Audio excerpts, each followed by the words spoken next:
When I say the name Daemon, who is the first character that comes to mind? For most, it would be Daemon Targaryen, the Rogue Prince, arguably one of the most popular and important characters in the expanded A Song of Ice and Fire lore. Others might say Daemon Blackfyre, a Targaryen bastard who is effectively fully Targaryen, whose legacy with the Blackfyre Rebellions would haunt House Targaryen for the better part of a century, and certainly set the stage for their downfall under King Aerys II.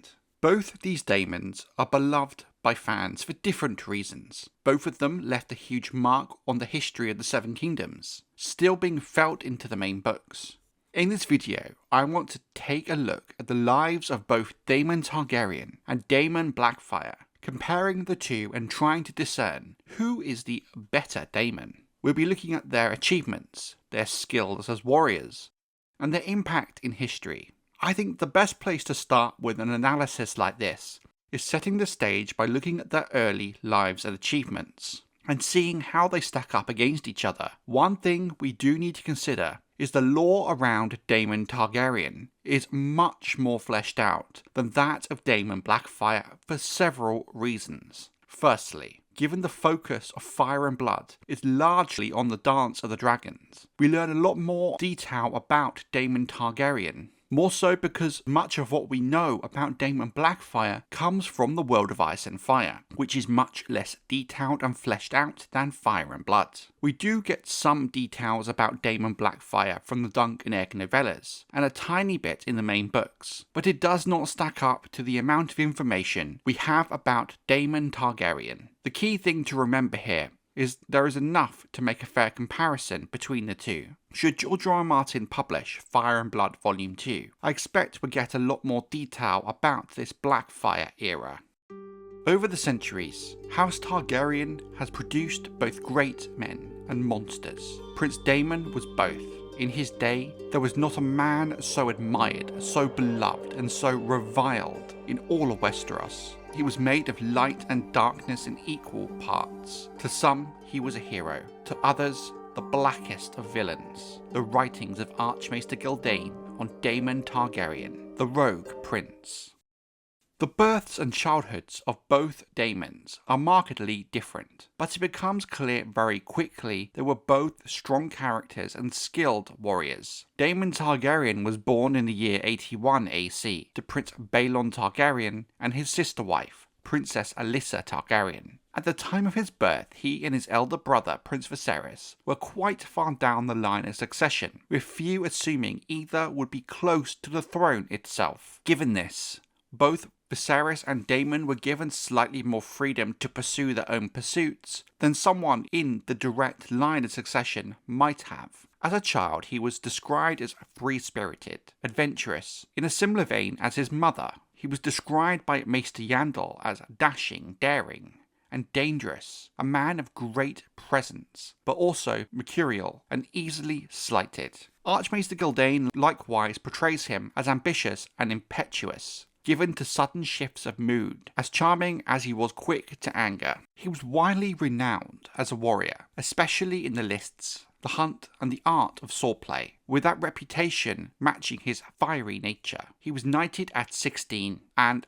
at some point King Jaehaerys Targaryen gave him Dark Sister, the second Valyrian steel sword of House Targaryen, often granted only to the most skilled warriors of House Targaryen. Being knighted at 16, while not the youngest knight in the Seven Kingdoms, is still rare and impressive, speaking to his skill. But to be given a Dark Sister is an achievement in itself. It is framed as if Dark Sister was unclaimed at the time, which is confusing given Daemon's father, Baelon, was the blade's last wielder, and he did not die until 101 AC, and the text makes it sound like Daemon is given the blade before this point.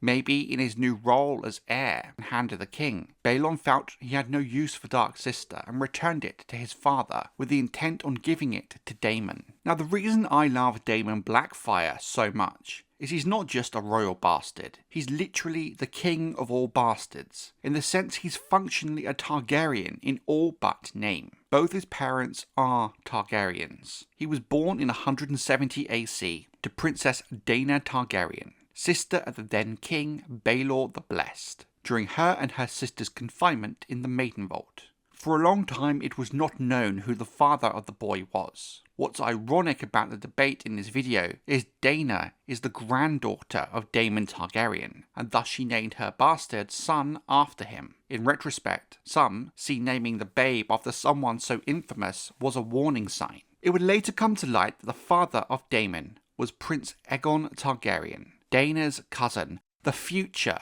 King Aegon IV, who better be known as Aegon the Unworthy. Daemon was raised at the Red Keep, where he received training in arms from Sir Quinton Bull, the castle master at arms. From a young age he showed great promise, and by 12 he'd already proven himself in the lists, winning a squire's tourney held in 182 AC. In the aftermath of that victory, King Aegon IV took the decisive and public step. He knighted Daemon himself, and presented him with the Valyrian steel sword Blackfyre, once borne by Aegon the Conqueror himself, and passed down through the Targaryen kings. In doing so, Aegon openly acknowledged Daemon as his son. The gesture carried weight far beyond mere honour. To many, Blackfyre was more than just a blade. It was the symbol of kingship itself. By placing it in Daemon's hands, Aegon gave rise to the whispers that he might be more of a fit to rule than the king's true-born son, Prince Daeron. From that moment on, Daemon took the name Blackfyre, and the seeds of the future conflict were sown. So both Daemons clearly were very skilled at arms at a very young age. Some might call them generational talents. On paper, you might point to the fact that Daemon Blackfyre was knighted at 12 as a sign he was a better warrior and more naturally gifted than his great-grandfather, the Rogue Prince. But there are a few key points to consider. Daemon Blackfyre reportedly did very little to actually earn his knighthood. Yes, he did win a squire's tourney, but it seems the knighting was a lot less to do with Daemon's skill and all to do with King Aegon IV making a political statement, not only acknowledging Daemon as his son, but also giving him Blackfyre, the Sword of Kings, a huge deal. While I have no doubt Daemon Blackfyre could have gone on to earn his knighthood the same way as the Rogue Prince had done, through acts of valour and skill at arms, it's hard to really compare it to the Rogue Prince earning his spurs. There's a lot more tangible proof that Daemon Targaryen legitimately earned his knighthood at the still very young age of 16. While it is still possible that Daemon Blackfyre was actually worthy at the age of 12, making him the youngest knight on record, the legitimacy of it is tainted by the ulterior motivation of King Aegon IV in making a spectacle of the knighthood itself. Daemon was the name Daenerys gave to the child, where Prince Daemon had been the wonder and terror of his age, and in later days it was seen as a warning of what the boy would become. The writings of Maester Yandel on Daemon Blackfyre, the world of ice and fire, the Targaryen kings, Aegon IV. In 97 AC, at the age of 16, Daemon wed Lady Rhae Royce, the heir to Runestone, though the match was an unhappy one on both sides. He held little love either for his wife or the Vale, and was known to refer to her with the open contempt as his bronze bitch. At the Great Council of 101 AC, Daemon firmly supported the claim of his brother, Prince Viserys, a choice that could leave him, in theory at least, next in line to the throne should Viserys be named heir. When rumours spread that Lord Corlys Velaryon was preparing a fleet to press the claim of his son, Laenor, Daemon responded by gathering a small force of sworn swords and men-at-arms, ready to defend his brother's cause if need be. This was an extremely bold move by Daemon, and really speaks to the kind of man he was growing to become, and how he would come to earn the title of the Rogue Prince. It should be noted that Daemon was still only 20 years of age at this time. Much of Daemon Blackfyre's first strives into adulthood are not clear, but it seems he too was betrothed, made perhaps unwillingly if tales are to be believed, at a very young age. It's not clear when King Aegon IV arranged a betrothal for Daemon Blackfyre to Rohanne of Tyrosh, but it seems he was seeking an alliance across the Narrow Sea. Later,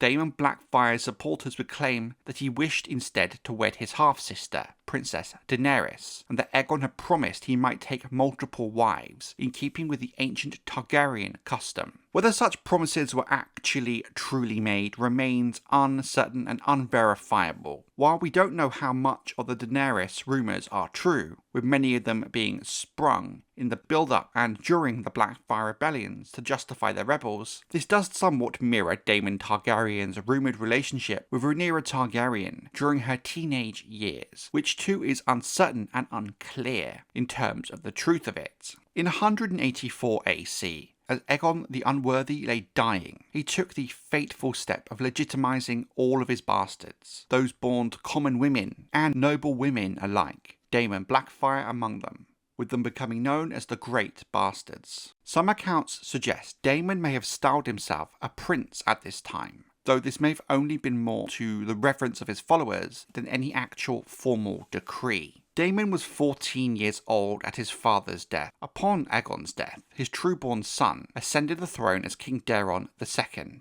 He moved quickly to settle matters, refusing to grant Daemon leave to take more than one wife. Honouring his father's arrangements, he paid the promised dowry to Tyrosh and ensured that Daemon wed Rowan soon after. As part of the settlement, Daemon was granted lands along the Blackwater, with leave to raise his own castle. While it is not clear when exactly they married, it's assumed it may have been the same year as Aegon's death in 184 AC, making Daemon around 14 or 15 at his marriage. The match proved fruitful, with Rowan bearing Daemon twin sons soon after, Aegon and Aemon. In the years that followed, they would have several more children, sons and daughters alike, securing the strength of the Blackfyre line. So while both the Rogue Prince and Daemon Blackfyre had different starts in life, aspects of their childhood were quite similar. I think it is fair to point out, however, that given Daemon Targaryen was trueborn, would always have given him an advantage over Daemon Blackfyre in terms of social and political hierarchy,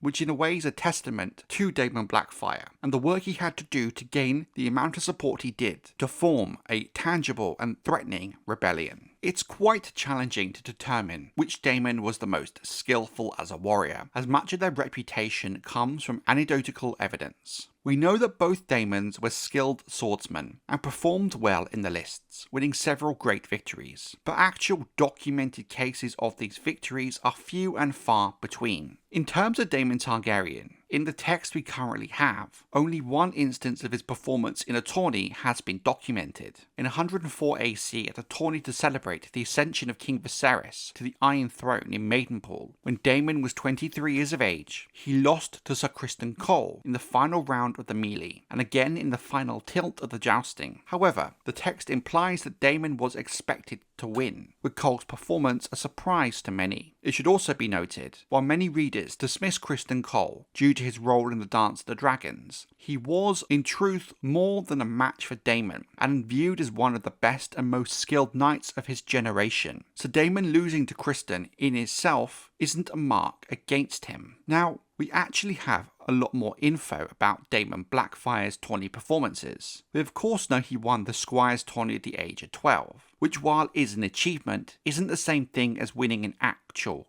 tourney. Daemon, realistically, given his training by Sir Quentin Ball in the Red Keep, was likely one of the most highly trained 12-year-olds in Westeros at the time. But it does seem that he grew a reputation as a strong tourney knight. It was said that with Blackfyre in hand, he fought as if he was the warrior himself. The only record we have of Daemon fighting in a full tourney comes in 187 AC, when he was 17 years of age. It was held in King's Landing to mark the marriage of Princess Daenerys, whom he supposedly loved, to Prince Maron Martell, the Prince of Dawn. Daemon made it to the final tilt, where he faced Baelor Targaryen, son and heir of King Daeron II, who it must also be noted was 17 years of age at this time. Both men were arguably the best young knights in the realm at the time, and for them both to have reached the final tilt was remarkable, given their ages. Daemon would lose to Baelor, but given the reputation Baelor would gain, not just as a tourney knight, but a warrior on the battlefield, means this loss is not a slight against Daemon's skill. He faced an evenly matched opponent. So, in terms of tourneys, we don't actually have that much conclusive evidence to choose between the two Daemons. Given the historical text natures of the source material, most of the tourneys they fought in were not actually documented. But from what is written about both men, it's implied they were both highly skilled and dangerous warriors, who earned their reputations fairly. I will say this. While both Daemons achieved these feats at a young age, the fact Daemon Blackfyre was at least on par with the Rogue Prince in this regard is impressive, given how much younger he was when he began competing. But as I said, it's hard to really put much distance between them. Make no mistake, should Rhaenyra ever sit the Iron Throne, it will be Lord Fleabottom who rules us, a king consort as cruel and unforgiving as Maegor ever was. My own head will be first cut off, I do not doubt, but your queen, my daughter, will soon follow. Otto Hightower, to the small council of Viserys I, Fire and Blood, the dying of the dragons, the blacks and the greens.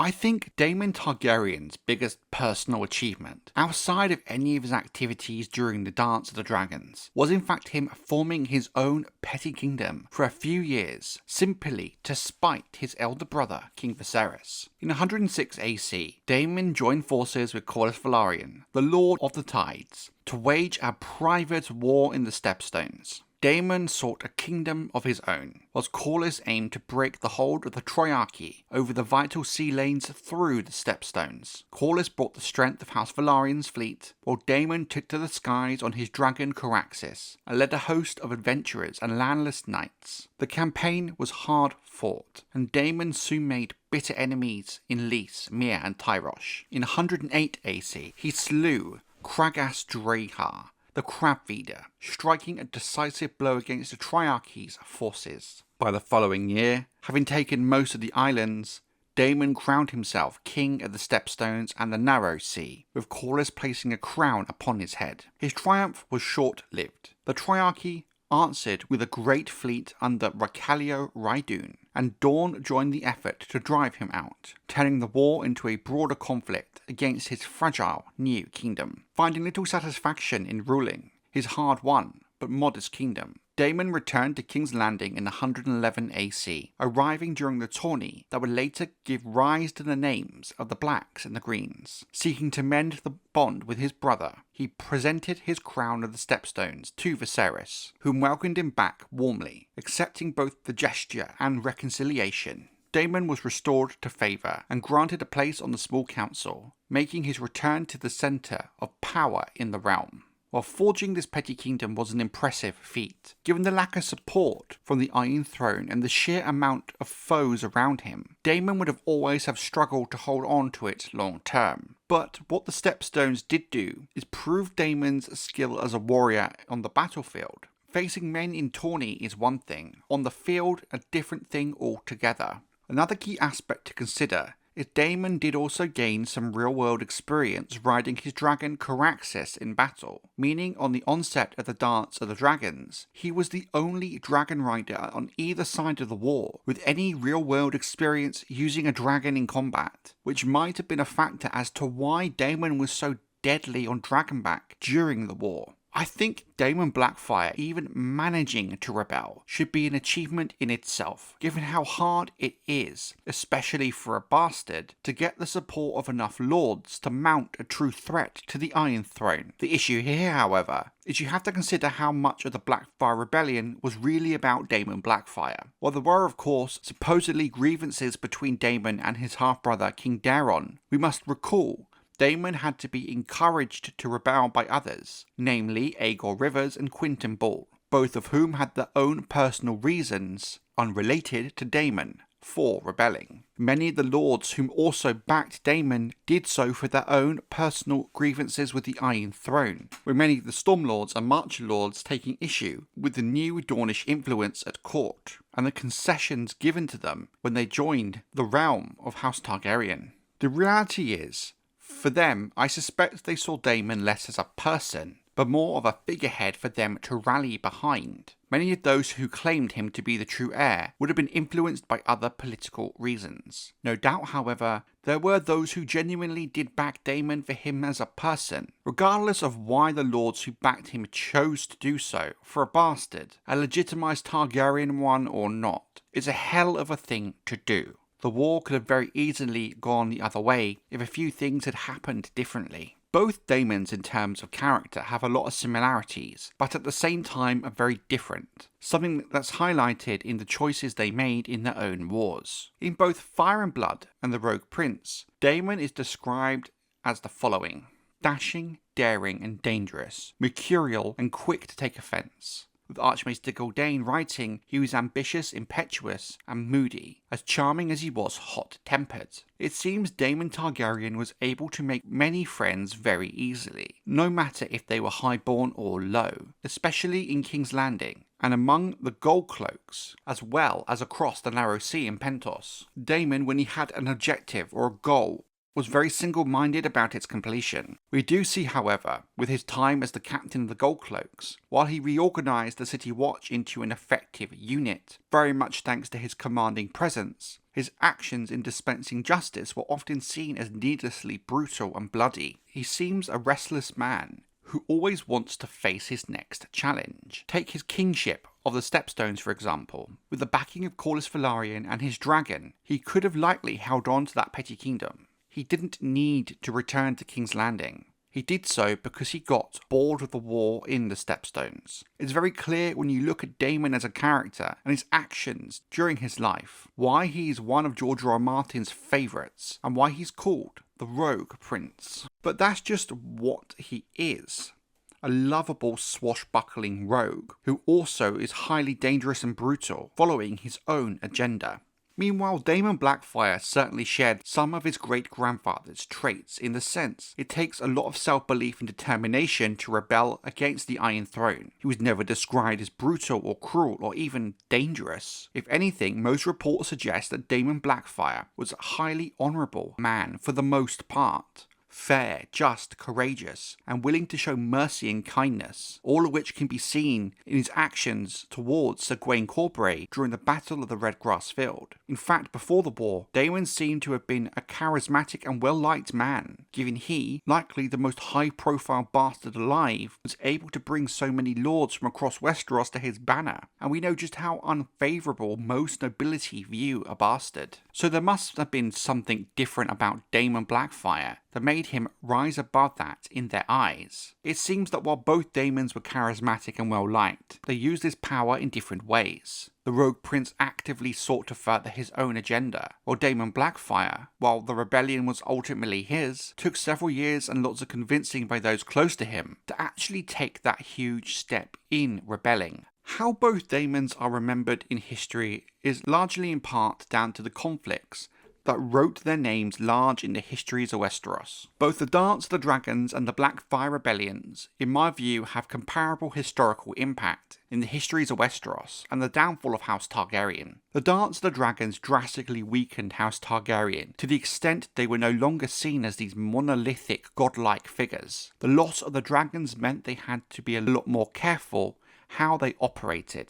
They had lost their superpower that had made Aegon's conquest so easy and allowed them to hold on to the throne for 131 years with only a few challenges to their rule. The dance is a before and after event that sent the House Targaryen down a path it could not escape from. The Blackfyre Rebellions, especially the first, while much smaller in scale than the dance, thanks to the sheer lack of dragons, had similar historical ramifications. House Targaryen was never given a proper chance to recover from the dance, as House Blackfyre would plague the realm for the next century, with the final rebellion, the War of the Nine Penny Kings, instrumental in forming the bonds and relationships between the young great lords that allowed for the alliances that made Robert's Rebellion even possible in the first place. In a way, Robert's Rebellion is a direct result of the Blackfyre Rebellions. But here's the key difference. While House Blackfyre would have a long legacy with Daemon at the centre of it, Daemon Blackfyre was only meaningfully part of the First Rebellion, thanks to his death during the Battle of the Redgrass Field. Therefore, when comparing the lives of the two Daemons, it's fair to only consider events in which they directly played a part. In the dance, Daemon Targaryen played an instrumental role in winning support for Rhaenyra and the Blacks from most of the Riverlands, from most of the Riverlords, and those who did back Aegon II and the Greens were dealt with swiftly. While Daemon himself did very little fighting in the Riverlands, he used his political savvy to bring the lords under Rhaenyra's banner, and as we know, the Riverlords would play a huge role in battles such as the Fish Feet, the Butcher's Ball, and the battles at Tumbleton, all battles that defined the direction and outcome of the war. Of course, Daemon took part in retaking King's Landing, and would spend the rest of the war hunting Aemon One-Eye and his dragon Vhagar in the Riverlands. While the Blacks had more dragons than the Greens, Vhagar alone made up for the lack of numbers in her sheer size and power.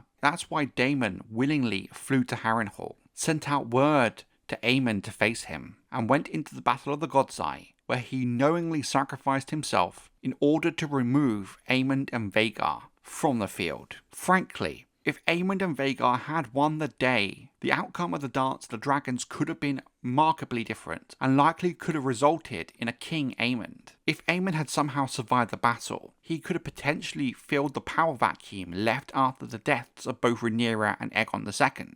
Daemon knew exactly what he was doing. Daemon Blackfyre's role in his own rebellion is less defined. We know he even had to be encouraged to even rebel in the first place. We also know there were several large battles in the war, but the only one we have any real records of Daemon fighting in is the Redgrass Field, the final battle of the war. We know he fought well and bravely during it, fighting his famed duel with Sir Gawain Corbray and treating him honourably in defeat. If it wasn't for Bloodraven and his raven's teeth taking the high ridge and showering Daemon's position with arrows, it's possible things could have turned out differently. However, I think it is likely House Targaryen still would have won the day, thanks to the tactics of Baelor Breakspear and Maekar Targaryen with the hammer and the anvil. Just maybe in this circumstance, Daemon is taken alive. So when you look at both Daemon's roles in their wars, it's not hard to see that Daemon Targaryen had a much bigger impact both politically and tactically in the Dance of the Dragons than Daemon Blackfyre did during the Blackfyre Rebellions. But it's fair to point out that much of the lore of these events, specifically the Blackfyre Rebellions, are vague at best and still need to be fleshed out by George R. R. Martin. It's likely and very possible Daemon Blackfyre did a hell of a lot more during the war than we know of right now.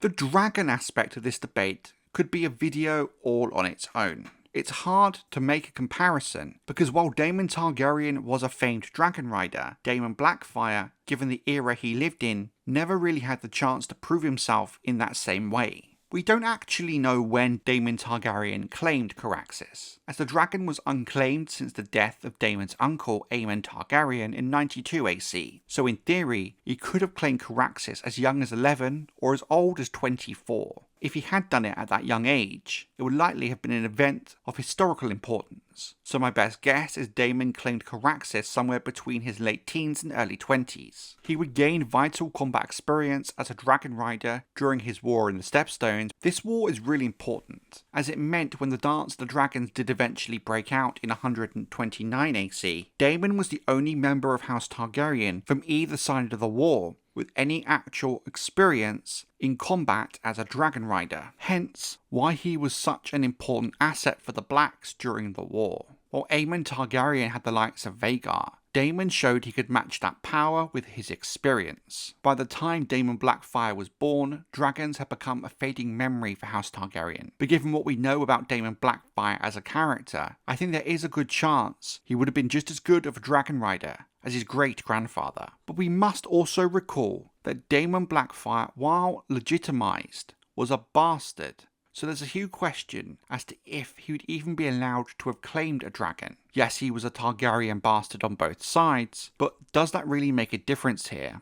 It's hard to say. The real wildcard here is Aegon IV. The man was crazy enough not only to knight and give his bastard 12-year-old son, Blackfyre, the Sword of Kings, but also legitimized all of his unknowable amount of bastard children, just to cause chaos. It's not a reach at all to think he would also have given Daemon Blackfyre a dragon. if he could have done. The final thing I want to look at is the legacy of each Daemon, because there's an interesting quirk to it. Daemon Targaryen is infamous for his actions as the rogue prince prior to the Dance of the Dragons. The key word is infamous. He did a lot of really questionable stuff that gets overlooked because of his role in the Dance of the Dragons. Even without the dance, Daemon would have been remembered for generations. Through his marriage to Rhaenyra, the entire Targaryen line post-Dance of the Dragons descends through him, including Daemon Blackfyre. And frankly, the battle above the God's Eye has become legendary and the stuff of song. There is no doubt that his role in the dance and the impact of the dance itself defined what House Targaryen became. It was the beginning of the end. But Daemon Targaryen, while an important part of it, was just that, a part of it. There was so much else at play, with so many other key players in the dance, to solely credit it to Daemon. The impact of the Blackfyre Rebellions that followed after has a much more tangible impact on the politics of Westeros at the start of the main books. House Blackfyre plagued the realm for generations, meaning House Targaryen's grip on power could be openly challenged at any time. While the dance divided House Targaryen, and houses took either side, post-war they all came back together. The Blackfyre Rebellions and thus Daemon Blackfyre, while it didn't divide House Targaryen, it did divide the realm, the lords, in a much more damaging way. The wounds the Blackfyre Rebellion never truly healed, and you can still see them in the politics of Westeros at the start of the main book series. Old rivalries and feuds that started based on what colour dragon you backed, the red or the black. Even the final Blackfyre Rebellion, the War of the Ninepenny Kings, sets the stage for what would become Robert's Rebellion. So I think you can make a case that while Daemon Targaryen's legacy is House Targaryen itself, Daemon Blackfyre's is its downfall. So I've laid out all the evidence for each Daemon, and it's a really tough call. It's hard not to favour the Rogue Prince given how much published history and lore we have about him, but Daemon Blackfyre should not be discounted because of that. And I think we will learn a lot more about him in the future, and this argument here could be a lot more balanced.